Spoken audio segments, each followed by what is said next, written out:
My fellow Americans, my brothers and sisters across Africa, and the millions around the world who still believe in truth, justice, and dignity, tonight I stand before you not only as a judge but as a human being. I do not stand here in pride, but in humility. I do not come with words of triumph, but with words of confession and regret. Tonight, I come to unburden the weight that has long rested on my conscience, a burden that has grown heavier with each passing day, as history reminds me of the wrong I committed and the injustice I became part of. I must admit with full honesty, I was wrong. Before we start the video, I want you to tell me which country you're watching from. And if you enjoy the video, don't forget to like it and subscribe to the channel.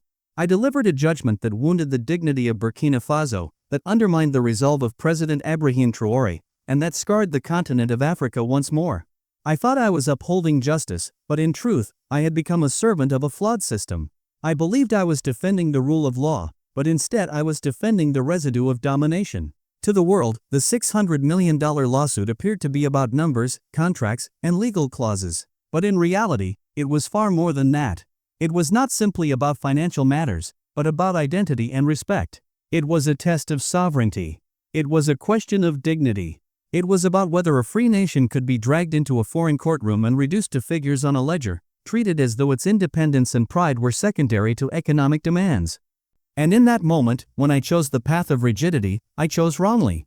I put paper above people, I put legal tradition above moral truth, and I chose a verdict that honored contracts but dishonored humanity. Behind the law books often lie the shadows of history.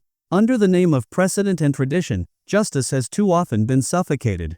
How many times has the law been used not to liberate but to silence? How many times have the robes of judges, meant to symbolize fairness, instead become the very tools of oppression? When I issued that ruling, I thought I was defending order. In truth, I was defending oppression. My robe, my gavel, meant to be symbols of fairness, became weapons of domination. And for that, I will carry shame. President Traoré, the world assumed you would bend. They thought you would compromise, remain silent, or collapse under pressure. But you did not. You stood tall. You declared with courage, "We are equal. We will not bow." And your defiance was not for yourself alone. It was a cry for Burkina Faso. It was a cry for Africa. It became a signal to the world that dignity cannot be bought, nor sovereignty reduced to ink on paper. I have seen the youth of Africa march with your portrait held high, not as a sign of worship of a man, but as a symbol of courage and resistance, a living reminder that leaders who protect sovereignty inspire not just their nation, but an entire continent. I have read scholars call this century the century of reclamation, a time when Africa writes its own story, no longer dictated from outside, no longer trapped in the language of dependency. My ruling sought to stall that story. But your courage shattered the barrier. This is a new age, where Africa no longer asks for permission, it claims its birthright. The wounds of colonialism are centuries old, yet they remain visible. They remain in borders drawn by foreign hands, in debts imposed by outsiders, in laws crafted to benefit those who once ruled rather than those who live upon the land. And when I put Burkina Faso on trial as though it were a defendant before a foreign master, those wounds were reopened.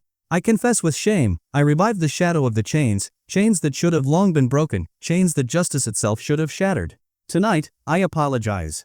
But not the kind of apology polished by lawyers, filled with technicalities and half-truths. Not an apology wrapped in careful conditions. This is different. This is a raw, unguarded, human apology. I apologize to the mothers of Ouagadougou, who teach their children pride only to see that pride wounded by foreign courts. I apologize to the farmers of Bobo Dioulasso, who rise each day to feed their people but are told their labor can be reduced to numbers.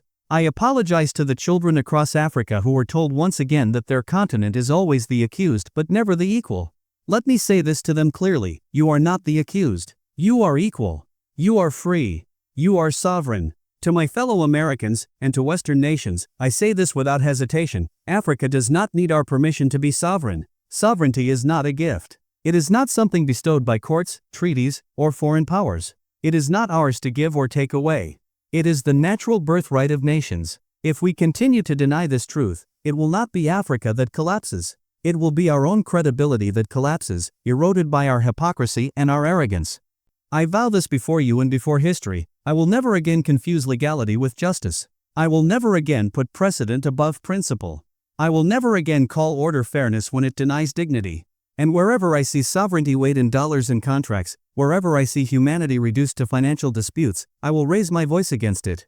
This is my new oath, my solemn promise to history. The time has come to remove Africa from the courtroom dock and give her a rightful seat at the table of nations. Burkina Faso is not a file number.